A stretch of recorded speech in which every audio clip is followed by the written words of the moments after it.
Hello everyone, welcome back on my YouTube channel Biology Village. Guys आज हम लोग बात करेंगे एक इम्पॉर्टेंट बेवरेज क्रॉप जिसे हम कहते हैं कॉफ़ी। और कॉफ़ी जो आता है under the category of non alcoholic beverage. इसका मतलब ये होता है कि ऐसे ड्रिंक्स जो हमारी बॉडी में जाने पर रिफ्रेशिंग एंड स्टिमुलेटिंग फील कराएं उन्हें हम बोलते हैं नॉन अल्कोहलिक बेवरेज। इसके अपोजिट दूसरे होते हैं अल्कोहलिक बेवरेज जो हमारी जो मेंटल होती है, जो ब्रेन होता है हमारा, उसे डिप्रेस कर दें, डिप्रेसेंट की फॉर्म में एक्ट करें, हमारी जो मेंटल एक्टिविटीज़ हैं उन्हें लो कर दें। गाइस इसके अपोजिट कॉफ़ी जो है एक रिफ्रेशिंग एंड स्टिमुलेटिंग ड्रिंक में आता है। तो आज हमारा जो टॉपिक है गाइस, हम बात करेंगे coffee, very important crops under the category of beverage crop में। इसमें टोटल हमें 3 क्रॉप स्टडी करना है, जिसमें first one is coffee, second T and third one is Coca के बारे में बात करेंगे। तो सबसे पहले गाइस हम स्टार्ट करते हैं कॉफ़ी। तो गाइज इसका बॉटनिकल नेम होता है कॉफ़ी स्पीसीज। हमने इसे स्पीसीज क्यों बोला? क्योंकि 2 बहुत ही इंपॉर्टेंट स्पीसीज से हमें कॉफ़ी मिलती है, मतलब जो कॉफ़ी के सीड्स होते हैं जिनसे रियल में हमें कॉफ़ी पाउडर या जो कॉफ़ी होती है वो मिलती है। तो हमने यहाँ कोई पार्टिकुलर स्पीसीज को मेंशन नहीं करके कॉफ़ी स्पीसीज बोला। ये 2 इंपॉर्टेंट स्पीसीज गाइज कौन सी हैं? ये है एक कॉफ़ी अरेबिका, जो कि 90% जो ग्लोबल कंट्रीज हैं हमारी पूरी दुनिया में वो इस कॉफ़ी स्पीसीज़ को ग्रो करती हैं। तो हम नॉर्मली क्या बोलते हैं? कॉफ़ी अराबिका, मगर ये सही नहीं है। कॉफ़ी की 2 इंपॉर्टेंट स्पीसीज़ हैं और दूसरी है कॉफ़ी कैनेफोरा। सबसे इंपॉर्टेंट बात है कि हमारा प्यारा भारत, जहाँ पे हम अराबिका को ग्रो कम करते हैं, जबकि हम करते हैं कॉफ़ी कैनेफोरा को, जिसे हम बोलते हैं रोबस्टा कॉफ़ी।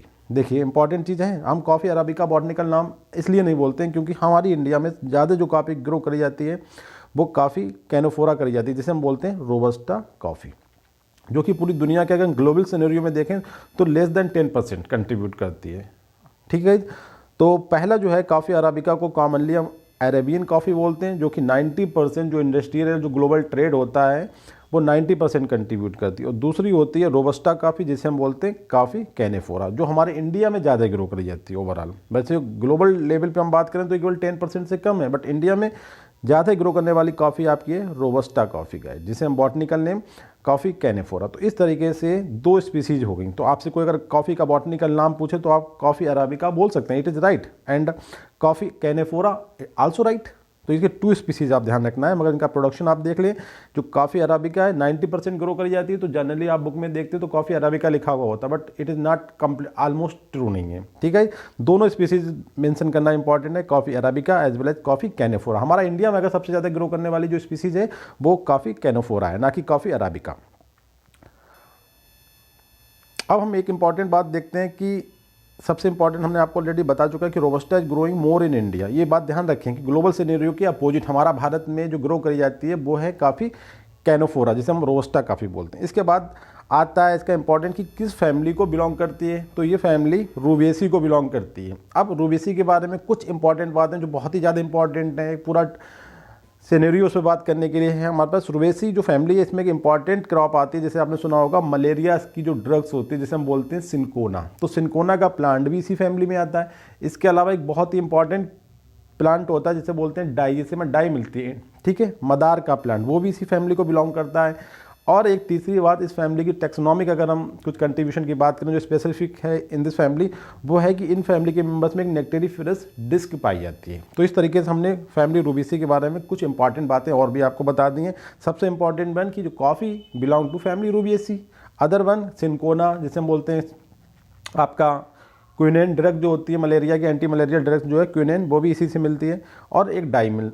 ठीक है गाइज, इसके बाद हम कॉफ़ी के इंट्रोडक्शन के बारे में बात करें जो हमारा टॉपिक है। देखिए coffee is non alcoholic drinks. हमने आपको बताया नॉन अल्कोहलिक का मतलब क्या बताया था कि जो हमें स्टिमुलेटिंग एंड हमारी जो बॉडी को रिफ्रेशिंग फील कर रहा है, ऐसे ड्रिंक्स को हम बोलते हैं non alcoholic beverage. And its popularity as a non alcoholic beverage unchallengeable. जैसे हमने आपको फाइबर्स के ग्रुप में बताया था कि कॉटन से मिलने वाले जो फाइबर्स होते हैं वो हमारी टेक्सटाइल इंडस्ट्री के लिए इतने ज़्यादा वैल्यूएबल होते हैं कि कॉटन को आज भी कोई चैलेंज नहीं कर पाया। मतलब मोस्टली जो हमारा टेक्सटाइल जो फैब्रिक्स होता है वो कॉटन से बनता है। इसी तरीके से नॉन अल्कोहलिक बेवरेज में सबसे जो इंपॉर्टेंट क्रॉप है वो है कॉफ़ी, या जो सबसे ज़्यादा यूज़ होने वाला जो बेवरेज है वो कॉफ़ी है एज़ कम्पेयर टू जो भी इसमें सॉफ्ट ड्रिंक में आता है आपकी जो नॉन अल्कोहलिक में, वो सबसे ज़्यादा अनचैलेंजेबल है आपका कॉफ़ी। पार्टिकुलरली हम बात करें जो वेस्टर्न वर्ल्ड है, हमारा जो पश्चिमी दुनिया है उसकी बात करें। इसके बाद आता है इंडियन ओशियन जो कंट्री है हमारी, इंडियन ओशियन में सबसे ज़्यादा कॉफ़ी का प्रोडक्शन होता है गाइज श्रीलंका में। एक अलग से क्वेश्चन आता है कि इंडियन ओशियन में कौन सी कंट्रीज में कॉफ़ी का प्रोडक्शन सबसे ज़्यादा होता है, तो उसका नाम आता है श्रीलंका का। इसके अलावा एक इंपॉर्टेंट बात about the Sri Lanka and coffee के बारे में ये कि श्रीलंका की कंप्लीट जो इकोनॉमी थी वो एक टाइम ऐसा था कि वो पूरी तरीके से कॉफ़ी इंडस्ट्री पे डिपेंड हुआ करती थी। बट अनफॉर्चुनेटली 19th सेंचुरी में क्या होता है कि एक बहुत ही इंपॉर्टेंट फंगस जिसे हम बोलते हैं लीफ रस्ट या कॉफ़ी रस्ट, क्योंकि कॉफ़ी रस्ट तो इसे बाद में बोला गया जब हमने कॉफ़ी की क्रॉप को डैमेज किया, इससे पहले ये लीफ पे अटैक करता है, जिसका नाम होता है हेमेलिया बस्टेट्रिक्स। ठीक है, इस जो फंगस था, जो रस्ट था, रस्ट आप समझते हैं कैटेगरी है फंगस की, उसने इस क्रॉप को पूरी डैमेज कर दिया और इस तरीके से उन्हें श्रीलंका की पूरी इकोनॉमी को डैमेज कर दिया। फिर श्रीलंका ने खुद को रिवाइव किया दोबारा से, उनने टी प्लांटेशन के थ्रू, मतलब कॉफ़ी से उन्हें अपनी इकोनॉमी डिपेंड करी टी के ऊपर। आज श्रीलंका में टी का बहुत बड़ा व्यापार होता है, बहुत बड़ी इकोनॉमी उसकी टी से चलती है। इसके बाद हम बात करते हैं हमारे इंडिया में जो कॉफ़ी का कल्टीवेशन है उसके बारे में। तो देखिए इंडिया में काफ़ी जो ट्रेडिशनल जो ग्रो करी जाती है, मतलब पुराने टाइम से वो करी जाती है वेस्टर्न घाट पे। और वेस्टर्न घाट कौन सा वाला पोर्शन होता है गाइज, पहले हम मैप को देखते हैं, थोड़ा सा मैप की स्टडीज़ हमें कुछ क्लियर होगा। देखिए गाइज ये हमारा प्यारा भारत है और इसमें ये वेस्टर्न घाट्स का एरिया ये वाला कहलाता है। ठीक है, ये इस तरीके से हम वेस्टर्न घाट बोलते हैं और ये वाला होता है ईस्टर्न घाट्स। तो इस पर आपने देखा होगा आपका आता है केरला और आपका तमिलनाडु। ठीक है, और इस तरीके से इधर आता है आपका आंध्र प्रदेश, उड़ीसा। अब यहाँ पे एक चीज़ बताती है तमिलनाडु, तो केरला, तमिलनाडु और कर्नाटका जो हमारे स्टेट्स हैं साउथ के, वो सबसे ज़्यादा काफ़ी प्रोड्यूसिंग स्टेट्स हैं। इंक्लूडिंग हम ये कह सकते हैं कि जो ट्रेडिशनली काफ़ी ग्रोन करी जाती है वो वेस्टर्न घाट पे करी जाती है, स्पेसिफिकली कर्नाटका, केरला एंड तमिलनाडु। इस तरीके से आप देखते हैं Karnataka is the state where highest production of the, highest cultivation of the coffee in India में। अगर आपसे पूछा जाए कि भारत में सबसे ज़्यादा कॉफ़ी का प्रोडक्शन किस स्टेट में होता है, तो करेक्ट आंसर आपका गाइज होगा कर्नाटका। अगर सीरीज बनाने को आता है कि 3 जो लीडिंग प्रोड्यूसर्स हैं कॉफ़ी के, तो आपका आंसर होगा Karnataka, Kerala and Tamil Nadu. And fourth one की अगर बात करें तो आप आंध्र प्रदेश, ईस्टर्न घाट का एक स्टेट इसमें इंक्लूड कर लो। अगर फिफ्थ की बात करें तो आप उड़ीसा। तो नॉन ट्रेडिशनल एरिया फिर हमने जब इंक्लूड करे, मतलब काफ़ी कल्टीवेशन इंडिया में और गवर्नमेंट के थ्रू से स्टिमुलेट किया गया, तो उन्होंने ईस्टर्न घाट के जो स्टेट थे, मतलब हम कहेंगे नॉन ट्रेडिशनल एरिया में, तो आंध्र प्रदेश एंड उड़ीसा को भी स्टेट उसमें इंक्लूड करा गया। सेकेंड पॉइंट ये कि जो कॉफ़ी है एक एक्सपोर्टेड कमोडिटी है, मतलब हम ग्रो तो करते हैं मेनली एक्सपोर्ट करने के लिए, मतलब 70% तो हम जो प्रोड्यूस करते हैं इंडिया में, जो प्रोडक्शन होता है उसका वो हम एक्सपोर्ट कर देते हैं। ठीक है, और बाकी जो 30% हमारे इंडिया में कंज्यूम हो जाती है। तो आपने देखा कि हमारे जो वेस्टर्न घाट के स्टेट्स हैं वो एकदम जो इसका traditional area of the coffee cultivation, उसके बाद हमने ईस्टर्न घाट के state specially Andhra Pradesh and Orissa non traditional area है जहाँ पे हमने कॉफ़ी का कल्टीवेशन स्टार्ट किया है। इसके बाद हम इसका कुछ एक स्पोरोफाइट देख लेते हैं, जहाँ पे हम कॉफ़ी के फ्रूटिक्स और इसके एक स्पोरोफाइट को देख रहे हैं, प्लांट की साइज़। अब बात आती है ग्लोबल लेवल पे जो इंपॉर्टेंट क्वेश्चंस आते हैं कि लार्जेस्ट प्रोड्यूसर्स कौन है गाइज। तो लार्जेस्ट प्रोड्यूसर्स है ब्राज़ील, और ब्राज़ील कहाँ पे आता है गाइज, आता है साउथ अमेरिका में। ठीक है, साउथ अमेरिका में काफ़ी सारे कंट्रीज हैं, उसमें से एक है ब्राज़ील। ठीक है, इससे पहले भी हमने सीसल ही लिखा है, ब्रैकेट में देख सकते हैं। सीसल एक फाइबर क्रॉप थी, उसके लिए भी सबसे इंपॉर्टेंट या जो प्रोड्यूसिंग क्रॉप स्टेट था या कंट्री था वो ब्राज़ील था। तो ध्यान रखना है इसे कि कॉफ़ी सबसे ज़्यादा प्रोड्यूस होती है ग्लोबल लेवल पे ब्राज़ील में, जो कि साउथ अमेरिकन कंट्री है। इसके बाद कोलंबिया एंड इंडोनेशिया। इसके बाद अब आता है कि लार्जेस्ट एक्सपोर्टर कौन होगा। एक्सपोर्टर का मतलब कि जो ज़्यादा प्रोड्यूस करेगा वही एक्सपोर्टर होता है in most of the cases, but ऐसा ट्रू नहीं है कि जो ज़्यादा प्रोड्यूस करे वही एक्सपोर्टर हो। बट इसके in case of coffee it is true कि ब्राज़ील सबसे ज़्यादा प्रोड्यूस करता है और सबसे ज़्यादा एक्सपोर्ट करता है, मतलब सबसे ज़्यादा दुनिया को बेचता है अपनी कॉफ़ी। तो ये करेक्ट आंसर हुआ कि ब्राज़ील एंड कोलंबिया ही जो प्रोड्यूसर थे मेन, वही एक्सपोर्टर भी हैं। अब आता है कि सबसे ज़्यादा परचेस कौन करता है, खरीदता कौन है, इंपोर्टर कौन है। तो USA, Germany, France and Italy, पूरा वेस्टर्न वर्ल्ड जो है स्पेशली यूएसए, जर्मनी जो है सबसे बड़े इंपोर्टर हैं। अब हम बात करते हैं हमारे इंडिया में, दोबारा से एक बार बात कर लेते हैं इंडियन सिनेरियो। देखिए कर्नाटका में, हमारे इंडिया में टोटल जो कॉफ़ी ग्रो करी जाती है उसका 71% कॉफ़ी कर्नाटका में ग्रो करी जाती है। और कौन सी हम स्पीसीज ग्रो करते हैं, देखिए हमने आपको इंपॉर्टेंट बताया, बहुत ध्यान रखना है। रोबस्टा जो दुनिया में कम ग्रो करी जाती है मगर हमारे इंडिया में रोबस्टा ग्रो करी जाती है, उसके कुछ रीजन है वो हम बताएंगे, क्योंकि ये जो है लार्ज फार्मर्स के लिए इंपॉर्टेंट नहीं है, छोटे छोटे फार्मर्स भी ग्रो कर सकते हैं। एक तो इंपॉर्टेंट रीजन ही है। दूसरा, इसे कोई इसकी जो नर्चरिंग होती है, जो केयर होती है ड्यूरिंग द कल्टिवेशन, वो ज़्यादा ये डिमांड नहीं करती, मतलब बहुत आसानी से ग्रो हो जाती है। और जो हमारी क्लाइमेटिक कंडीशन स्पेशली जो टेम्परेचर का रेंज है इंडिया में, वो इस स्पीसीज़ को कहीं ना कहीं सूट करता है। ठीक है, इसके suitable according to climatic condition हमारी इंडिया की रोबस्टा के अकॉर्डिंग है। तो कुछ ऐसे रीजन्स हैं जैसे हमारे इंडिया में रोबस्टा काफ़ी ग्रो करी जाती है, जैसे हम बोलते हैं कॉफ़ी कैनेफोरा वाली स्पीसीज।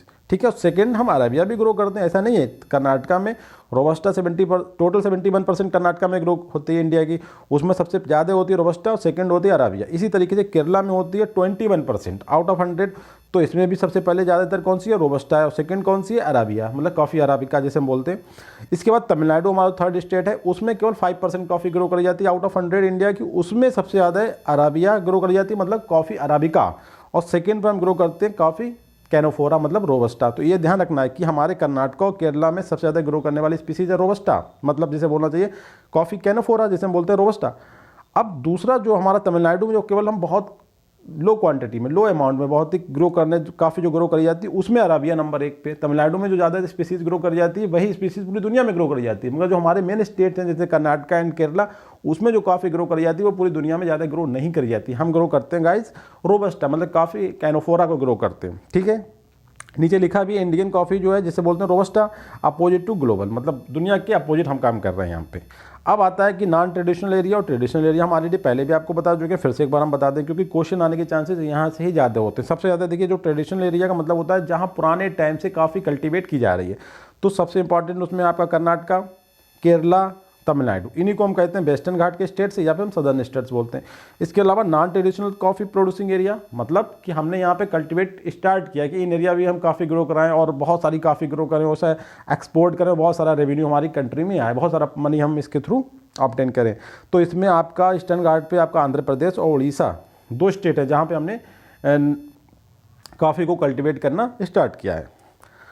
अब इसमें एक इंपॉर्टेंट बात और आती है कि वेस्टर्न घाट जहाँ पे आपका केरला तुम्हारा कर्नाटका, केरला, तमिलनाडु, इन्हें हम बोलते हैं cradle of Indian coffee. Indian coffee का मतलब रोबस्टा, रोबस्टा का मतलब कॉफ़ी कैनोफोरा। तो क्रेडल का मतलब होता है पालना, जैसे कहते हैं ना यहाँ पे काफ़ी रियल में ग्रो हुई है, यहाँ पे इसका डेवलपमेंट हुआ और इंडिया में बहुत बड़ा प्रोडक्शन हो रहा है कॉफ़ी का। तो क्रेडल ऑफ इंडियन कॉफ़ी क्या है, आपके वेस्टर्न घाट या सदर्न स्टेट्स कहलाते हैं।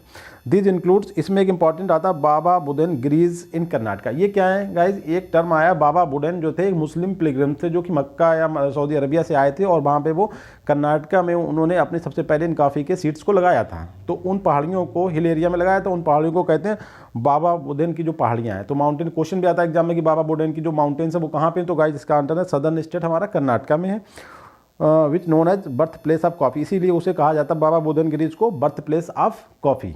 इंपॉर्टेंट बात है ये, एग्जाम में क्वेश्चन है। इसके बाद ईस्टर्न घाट जो हमारे north eastern states newly developed areas of the coffee, यहाँ पे हम नए तरीके से कॉफ़ी लगा रहे हैं, मतलब newly developed non traditional area of the coffee productions. इसके बाद हम करते हैं काफ़ी इंपॉर्टेंट चीज़ें, कॉफ़ी बोर्ड। ठीक है गाइज, अब देखिए जिस स्टेट में कॉफ़ी का प्रोडक्शन सबसे ज़्यादा होता है वो आपका कौन सा है, कर्नाटका। तो वहाँ पे कॉफ़ी बोर्ड बना है। कॉफ़ी बोर्ड का मतलब क्या होता है, एक ऐसी बॉडी जो under the ministry of commerce and industry, जो कि गवर्नमेंट ऑफ इंडिया का एक सेंट्रल मंत्रालय है, उसके अंतर्गत ये हमारा कॉफ़ी बोर्ड बनाया था। कब बना था गाइज, ये बना था आपका 1925 में इसे डेवलप करा गया था। सॉरी, कॉफ़ी बोर्ड के बारे में भी हम बात कर लेते हैं। एक कॉफ़ी एक्ट है जो 1942 का सेक्शन 4 के अंतर्गत ये बॉडी बनाई गई, स्टेचुरी बॉडी। स्टेचुरी बॉडी मतलब it is not mention in our constitution, मतलब बिफोर इंडिपेंडेंस। ये बाद में बनाई गई तो it is a statutory body. बाद में पार्लियामेंट में एक्ट पास किया गया और इस कॉफ़ी बोर्ड का गठन किया गया, ऐसा समझ सकते हैं इसे। ठीक है, उसके बाद कुछ और भी इंडियन इसका, हाँ, इसी जो हमारा कॉफ़ी बोर्ड है इसका एक अपना पब्लिकेशन है, मतलब ये मैगजीन रिलीज़ करता है या अपना एक जर्नल निकालता है जिसका नाम क्या है गाइस, इंडियन कॉफ़ी। ठीक है, इसके बाद कुछ दूसरे रेगुलेटरी जो यहाँ पे एक्ट हैं जिसके अंतर्गत ये कॉफ़ी बोर्ड या कॉफ़ी का जो पूरा ट्रेड होता है यहाँ पे गाइस, वो है एक new food safety and standard bill 2005 और दूसरा है prevention of food alteration act जिसे हम PFA 2005। इनके थ्रू भी कॉफ़ी का रेगुलेशन किया जाता है इंडिया में। इसके बाद आता है एक हमारे पास इंस्टीट्यूट है सेंट्रल लेवल का जिसे हम बोलते हैं central coffee research institute, CCR है गाइस। देखिए ये उसी तरीके से आपका कहाँ पे सबसे स्टेट हमारा है कर्नाटका में ग्रो करी जाती है। कर्नाटका की कैपिटल कहाँ पे, हेडक्वार्टर इसका बेंगलोर। ठीक है गाइस, और ये इसका स्पेसिफिकली अगर ऐसे ध्यान रखें तो ऐसे बेलेनूर इसका एक पॉइंट है जहाँ पे ये पार्टिकुलर प्लेस जहाँ पे ये इंस्टीट्यूट है, और इसका जो स्टेट है वो जो जगह है, जो डिस्ट्रिक्ट है वो चिकमागलूर डिस्ट्रिक्ट जो है बेंगलोर का या कर्नाटका, वहाँ पे ये इंस्टीट्यूट लोकेटेड है। और ये इंस्टीट्यूट आपका डेवलप हुआ था 1920 में, बहुत पुराना ये इंस्टीट्यूट है ब्रिटिश टाइम का। अब इसके बाद एक आता है ग्लोबल लेवल पर, अगर हम बात कर लें तो बर्ड कॉफ़ी रिसर्च एक ऑर्गेनाइजेशन है जो कि केवल इस बात पे काम करता है कि कैसे कैसे हम न्यू वैरायटीज़ कॉफ़ी की डेवलप करें अगेंस्ट इन्वायरमेंटल थ्रेट्स, जो मतलब डैमेज कर देते हैं बहुत सारे इंसेक्ट, बहुत सारे इन्वायरमेंटल कंडीशन, तो उनके अगेंस्ट ये न्यू वैरायटी डेवलप करने का काम करता है। और इसका जो हेड क्वार्टर गाइज है वो यूएसए, स्पेशली कैलिफोर्निया में इसका हेड क्वार्टर्स है, और it is supported by global coffee industry के थ्रू ये फंडेड होता है, और इसे 2012 में बनाया गया था। बर्ड कॉफ़ी रिसर्च, ध्यान रखना WCU। अच्छा, अब दो जो वैराइटीज़ हैं हमारे इंडिया में, अराबिका एंड रोबस्टा, उनके बारे में थोड़ा सा फिर से एक बार बात करते हैं गाइज, इनकी क्वालिटीज़ के बारे में कि क्यों हम इंडिया में ये ग्रो करते हैं। देखिए पार्टिकुलरली इंडियन कॉफ़ी कौन सी है, robusta, highly preferred for it good blended quality का मतलब कि मिक्सिंग की क्वालिटी इसके अंदर अच्छी होती है। आल्सो कॉफ़ी अराबिका भी मतलब इंडिया से well received in international market, मतलब हमारे इंडिया से दोनों तरह की कॉफ़ी मतलब हम मार्केट में भेजते हैं, इंटरनेशनल ग्लोबल लेवल पे जो हम ट्रेड करते हैं, मगर ज़्यादातर रोबस्टा होती है, मतलब काफ़ी कैनोफोरा होती है वो। अच्छा, कॉफ़ी अराबिका की बात कर लें, देखिए जो सबसे ज़्यादा दुनिया में ग्रो करी जाती है वो इंडिया में सेकंड पोजीशन पे ग्रो करी जाती है। देखिए कॉफ़ी अराबिका के बारे में कुछ इंपॉर्टेंट बात, माइल्ड कॉफ़ी, मतलब ये तीछ से बोलना चाहिए, क्या तीछ से थोड़ा सा तीखा, तो इस तरीके की माइल्ड कॉफ़ी होती है, मतलब तीखी नहीं होती, माइल्ड कॉफ़ी है। बट इसकी जो बीन्स होती हैं वो उनके अंदर एरोमेटिक क्वालिटी ज़्यादा होती हैं और हायर मार्केट वैल्यू होती है, मतलब इसके प्राइस अच्छे होते हैं। जो हम ग्रो करते हैं उसके प्राइस अच्छे नहीं होते, हम ग्रो करते हैं रोबस्टा जो मतलब मार्केट वैल्यू कम है उसकी। इसके बाद ये हायर एल्टीट्यूड पे ग्रो करना पसंद करते हैं as compare to robusta lower, हमारे पास लोअर एरिया ज़्यादा है, हायर एल्टीट्यूड वाला एरिया कम है। इसके बाद कूल टेम्परेचर, हमारे पास कूल टेम्परेचर भी कम है, 15 वाला 25 वाला जो टेम्परेचर इंडिया में नॉर्मली नहीं होता है। It is suitable for growth, इसके लिए 15 से 25 डिग्री सेंटीग्रेड टेम्परेचर चाहिए जो इंडिया के पास नॉर्मली नहीं होता। इसके बाद it require more care and nurture, देखो ये तो इंडियन फार्मर्स की सबसे इंपॉर्टेंट क्वालिटी क्या है कि वो ज़्यादा केयरफुल नहीं है अबाउट योर क्रॉप्स, तो it require more care and nurture and it is more suitable for large holding. और ये भी इंपॉर्टेंट बात है कि इंडिया में जो फार्मरिंग है लोगों के पास ज़मीनें तो हैं मगर छोटी छोटी कम अमाउंट की ज़मीन है, और ये वाली जो वैरायटी है arabica it is suitable for large farmers, मतलब जो बड़े बड़े इनके पास फार्म हाउस है उनके लिए सुटेबल है। उसके बाद इट हार्वेस्ट इन नवंबर जनवरी में से हम हार्वेस्ट कर लेते हैं, और इस पर कहीं ना कहीं जो बीमारी लगने के चांसेस होते हैं, जो पेस्ट के अटैक के चांसेस हैं वो बहुत ज़्यादा होते हैं, ठीक है, जैसे स्पेशली हम stem borer and leaf rust. और इसके साथ एक और इम्पॉर्टेंट बात है कि इसे सेड, इसके साथ इंटरक्रॉपिंग भी कर सकते हैं कि हम बनाना को लगा लें या जो हमारी मिर्च की क्रॉप होती है उसे भी हम लगा सकते हैं, क्योंकि सेड लविंग प्लांट होता है। ये ध्यान रखें कि कॉफ़ी का प्लांट कैसा है, सेड लविंग प्लांट है। अब इसके बाद हम देखते हैं जो हम कॉफ़ी इंडिया में ग्रो करते हैं रोबस्टा, जिसे हम बोलते हैं कॉफ़ी कैनोफोरा। इसकी क्वालिटी देखिए, इट हैज़ मोर स्ट्रेंथ, मतलब ये बहुत ज़्यादा तीखी होती है, तो इसे हम वेरियस ब्लेंड बनाने में इसे भी यूज़ करते हैं, कोई इंपॉर्टेंट बात नहीं, ऊपर भी ऐसा था। इसके बाद जो हमारे इसके लिए ग्रोथ के लिए रिक्वायरमेंट क्या है, हॉट एंड ह्यूमिड क्लाइमेट जो इंडिया में पाई जाती है गाइस, और टेम्परेचर रेंज 20 to 30 ये भी इंडिया में पाया जाता है, बहुत अच्छा है हमारे इंडियन क्लाइमेट के अकॉर्डिंग टू। अच्छा, it is suitable irrespective of size of farm, एक फार्म के साइज़ पर डिपेंड नहीं करती, कहने का मतलब अगर बहुत बड़ा फार्म हाउस नहीं है, हमारे पास छोटा ही ज़मीन है, तब भी हम इसे आसानी से ग्रो कर सकते हैं। मतलब इसका कोई भी ग्रोथ या इसकी जो यील्डिंग की जो हैबिट है, जो पोजीशन है कि भाई बहुत बड़े फार्म हाउस में हम इसे ग्रो करेंगे तो इसका जो परसेंटेज है, जो यील्ड की परसेंटेज है बहुत अच्छी होगी, इस बात को मतलब रिस्पेक्ट नहीं करती है, ये छोटे फार्म हाउस में भी अच्छी यील्ड दे सकती है, ठीक है। और इसे हम दिसंबर टू फेब में हार्वेस्ट करते हैं, और it does not require more care and nurture. सबसे इंपॉर्टेंट बात तो है कि इंडियन फार्मर्स को मोर केयर एंड मोर नर्चर की रिक्वायरमेंट अपने क्रॉप्स के लिए नहीं है, भाई वो बहुत ज़्यादा केयरफुल नहीं है, इसलिए इस प्लांट को रोबस्टा को ग्रो करने में हमें बहुत ज़्यादा केयर की रिक्वायरमेंट नहीं होती है। So it is more suitable for the Indian climatic condition and Indian farmers cultivate it more suitably, ठीक है। ये इंपॉर्टेंट बात है, इसलिए हम ग्रो करते हैं रोबस्टा, पूरी दुनिया से डिफरेंट हैं हम। हाँ, दुनिया करती है कॉफ़ी अराबिका, हम करते हैं कॉफ़ी कैनोफोरा। अब आता है कॉफ़ी वैरायटीज़ जो इंडिया में ग्रो करी जाती हैं गाइस, तो इसमें देखिए कुछ इंपॉर्टेंट वैरायटीज़ की हम बात कर सकते हैं, जैसे केंट S795 या 795, एक होती कावेरी जो हमारी रिवर है, आप ध्यान रखना रिवर है कावेरी, या है कैटीमोर भी बोलते हैं। इसके बाद होती है SL9 जिसे सिलेक्शन 9 भी हम बोल सकते हैं। तो ये 4 वैरायटी इंडिया में बहुत ग्रो करी जाती है आज के सिनेरियो में अगर हम बात करें। तो इसके अलावा कुछ और भी वैरायटीज हैं, जैसे कि तफारी केला, बहुत आपने सुना होगा बीटा बॉर्न, इस तरीके से नाम आता है, एक ऐड में देखते होंगे तो बोर्न टिपिका, कैट्यूरा, और एक होती है हाइब्रिडोटिमोर। ये पूरा कुछ वैरायटीज़ हैं जिनसे हमने ये वाली वैरायटीज़ बनाई हैं। अब इनके बारे में थोड़ा सा लाइट डिस्क्रिप्शन देख लें नीचे।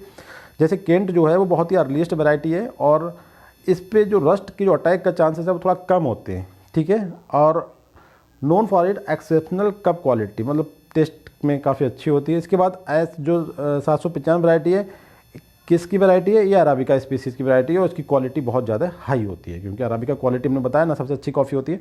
उसके बाद कावेरी क्या है? कावेरी जो है क्रॉस है, मतलब एक हाइब्रिड टाइप की वैरायटी है जो कि कटूरा एंड हाइब्रिडो डी टोमोर के बीच की क्रॉस करने के बाद बनाई है। और कटूरा की प्रॉपर्टी कौन सी होती है? हाई यील्डिंग और सुपीरियर क्वालिटी, वो इसके अंदर पाई जाती हैं। और हाइब्रिडो टीमोर की जो क्वालिटी होती है कि रेजिस्टेंस टू पेस्ट, वो भी इसके अंदर पाया जाता है। ठीक है, ये ध्यान रखना है आपको। इसके बाद सिलेक्शन 9 के बारे में थोड़ा सा देखें, ये इंपॉर्टेंट है हमारे इंडियन सिनेरियो में। क्यों? क्योंकि इसके बारे में कुछ क्वेश्चन आपको इंपॉर्टेंट मिल जाएंगे। देखिए सिलेक्शन 9 जो वैरायटी है डेरिवेटिव ऑफ क्रॉस, किसके बीच? इथोपियन अरेबियन कलेक्शन है, एक वैरायटी है जिसे बोलते हैं तफारिकेला, और हाइब्रिडो डी टिमोर के बीच जो हाइब्रिड बनाया उसका नाम है सिलेक्शन 9 वैरायटी। और it has superior quality traits of तफारिका, क्योंकि सुपीरियर क्वालिटी के ट्रेड किसके हैं? ये हैं तफारिकेला के वैराइटीज़ के। अब इसके बारे में एक इंपॉर्टेंट बात और आप देखें, एक प्रोग्राम होता है जिसे बोलते हैं फ्लेवर ऑफ इंडिया, जो आपका कॉफ़ी बोर्ड ऑफ इंडिया है वो इस प्रोग्राम को ऑर्गेनाइज कराता है। और वहाँ पे एक अवार्ड मिलता है जिसका नाम है fine cup award for best arabica. ठीक है, तो वो इसी वैरायटी को मिला है SL9। ये कंपटीशन हुआ था 2002 में। ठीक है, ध्यान रखना है सिलेक्शन 19 वैरायटी को। अब आता है कि हम अपनी कॉफ़ी क्रॉप के साथ किन क्रॉप को इंटरमिक्स करके, जो होता है ना एक इंटर क्रॉपिंग का कॉन्सेप्ट होता है कि 2 क्रॉप को एक साथ हम ग्रो कर सकते हैं। तो कॉफ़ी के साथ हमें बताया आपको कि कॉफ़ी जो है एक सीड लविंग प्लांट है, मतलब छाया इसे चाहिए। तो कुछ क्रॉप इसके साथ ग्रो करी जाती है जिससे इसकी जो लीव्स होती है उन पर पूरी तरीके से सनलाइट ज़्यादा ना पड़े। ठीक है, तो हम इसके साथ पीपर का मतलब काली मिर्च, ऑरेंज, संतरा और बनाना को हम इसके साथ इंटरमिक्स करके ग्रो कर सकते हैं। तो एक किसान के या फार्मर्स की अगर हम इकोनॉमिक पॉइंट ऑफ व्यू से देखें तो काफ़ी कल्टिवेशन काफ़ी सूटेबल होता है, क्योंकि हम उसके साथ इंटर क्रॉपिंग भी कर सकते हैं। और इंटर क्रॉपिंग में मेन जो क्रॉप है वो पीपर, ऑरेंज और बनाना की क्रॉप को ग्रो कर सकते हो, डबल इनकम हो जाएगी। इसके बाद एक क्वेश्चन आता है इंटरनेशनल कॉफ़ी डे। आपने सुना होगा, बहुत सारे एग्जाम में क्वेश्चन पूछा गया है। तो 1 अक्टूबर को ये इंटरनेशनल कॉफ़ी डे सेलिब्रेट किया जाता है। अब क्वेश्चन आने के चांसेस जहाँ से कुछ रहते हैं वो देखिए, केमिकल कंपोनेंट की बात अगर हम करें तो आपने सुना होगा केवल एक ही टर्म कैफ़ीन। मैं आपको बता रहा हूँ 3-4 टर्म जो कॉफ़ी से रिलेटेड है। देखिए कैफ़ीन तो सबसे इंपॉर्टेंट होता है, उसके बाद एक होता है कैफेस्टॉल, तीसरा होता है कहवियोल, और चौथा एक विटामिन होती है। कौन सी विटामिन पाई जाती है? जो हरी मिर्च में पाई जाती है, जो संतरे में पाई जाती है, विटामिन C। ठीक है, या नियासिन। अब इसके देखते हैं इनके 2 फंक्शन थोड़ा देख लें। कैफ़ीन चीफ स्टिमुलेटिंग जो अवेकिंग एजेंट है कॉफ़ी के अंदर, वो कौन सा है? वो कैफ़ीन होता है। और ये एक्ट जुड़ा हुआ होता है, मतलब कंजुगेटेड फॉर्म में पाया जाता है टैनिन के साथ। तभी हम कॉफ़ी को जब रोस्टेड करते हैं, थोड़ा सा मतलब हीट करते हैं, तो ये जो होता है अगर ज्वाइंट फॉर्म में पाया जाएगा टैनिन के साथ और कैफ़ीन, तो उसे बोल देंगे कैफीटोनिक एसिड। जब हम इसे रोस्टेड करते हैं तो कैफ़ीन अलग हो जाती है और टैनिन अलग हो जाती है। ठीक है गाइज, लीव्स में भी टैनिन पाया जाता है। जो कॉफ़ी है वो सीड्स होते हैं, इसका मतलब कैफीन का जो कंसंट्रेशन है, जो अमाउंट है, वो सीड में तो पाई जाता है, क्योंकि हम जो कॉफ़ी लेते हैं वो सीड के थ्रू लेते हैं। मगर अगर कॉफ़ी के लीव्स को भी हम वो करें, थोड़ा सा चबा लें, तो हमारी बॉडी में कैफीन जाएगा। मतलब वो भी हमें काम वही करेगा जो कॉफ़ी करेगी, जो हम ड्रिंक के फॉर्म में ले रहे हैं। ठीक है, कैफेटोल क्या होता है? इसके अंदर पाया जाने वाला एक एसेंशियल ऑयल, वोलेटाइल ऑयल होता है, जो इसके फ्लेवर, जैसे एक स्मेल जो इसके अंदर ऑर्डर होता है उसे प्रोवाइड करता है। फ्लेवर के लिए इसके अंदर खुद एक ऑयल पाया जाता है, वोलेटाइल ऑयल, जिसे बोलते हैं कैफियोल। इसके बाद बैट का कॉन्सेप्ट क्या है? देखिए हम क्या करते हैं, सबसे पहले रोस्ट करते हैं इसे काफ़ी को, फिर उसके बाद उसे एकदम ठंडा करते हैं, कूल्ड इन ए बैट, मतलब कंटेनर रेडी। किस लिए? कि उसके बाद हम इसे ग्राइंड करें, पाउडर बना लें।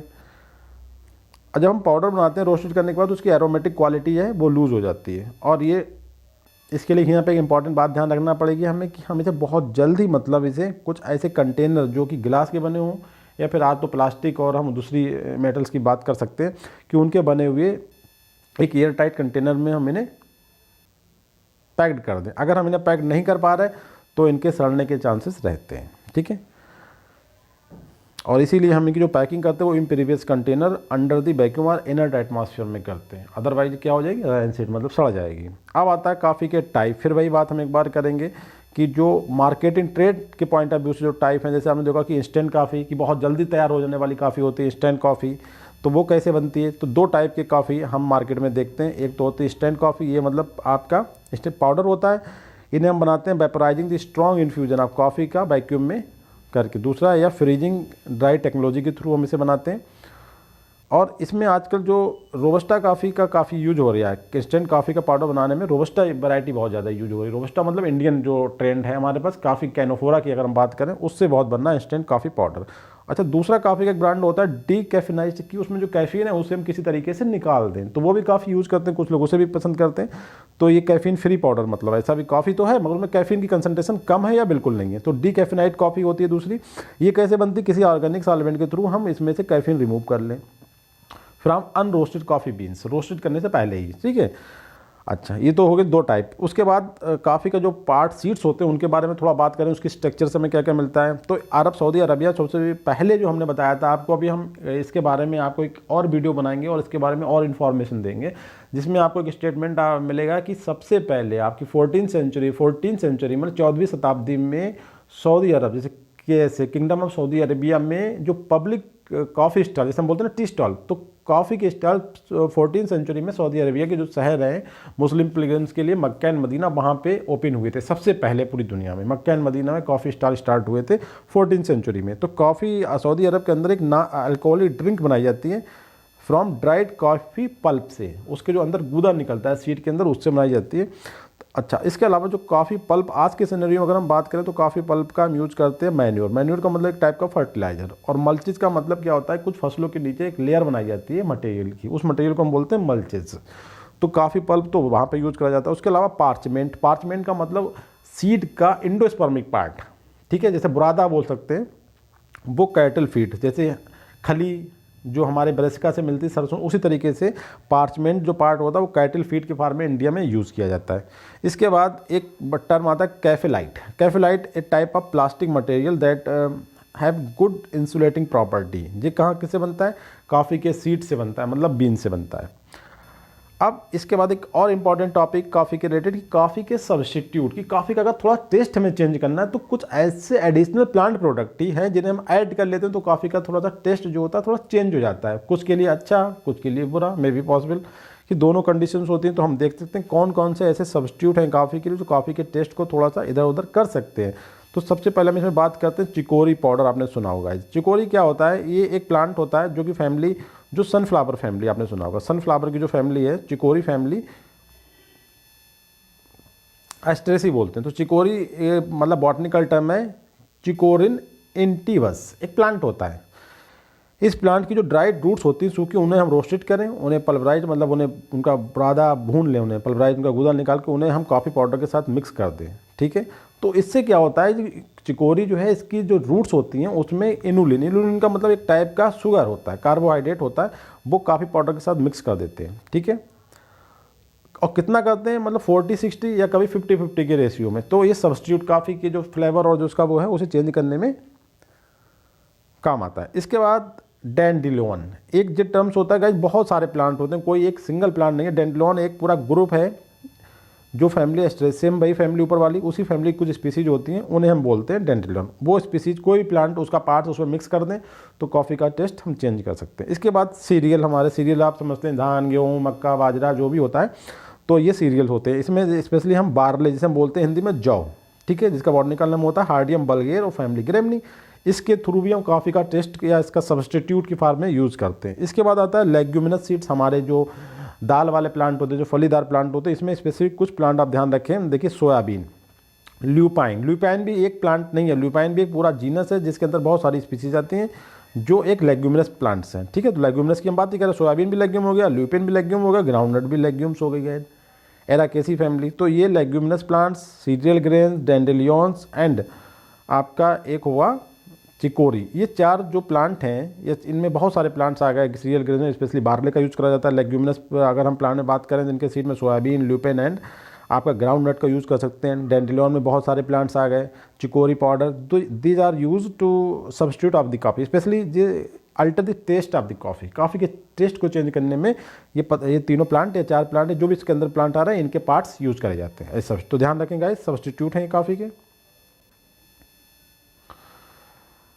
तो गाइस इसी के साथ ये पूरा आपको मैंने इंट्रोडक्शन दिया है कॉफ़ी के बारे में, उसके इंस्टीट्यूट्स, उसका कल्टीवेशन, इंडिया में कौन सी वैरायटी ग्रो करी जाती है, ग्लोबल लेवल पे कौन सी वैरायटी ग्रो करी जाती है, कहाँ पे ग्रो करी जाती है, किस स्टेट में आती है, ग्लोबल लेवल पे कौन सी कंट्री कॉफ़ी का ज़्यादा प्रोडक्शन करती है। इसके साथ ये लेक्चर जो गाइस समाप्त होता है and thank you very much.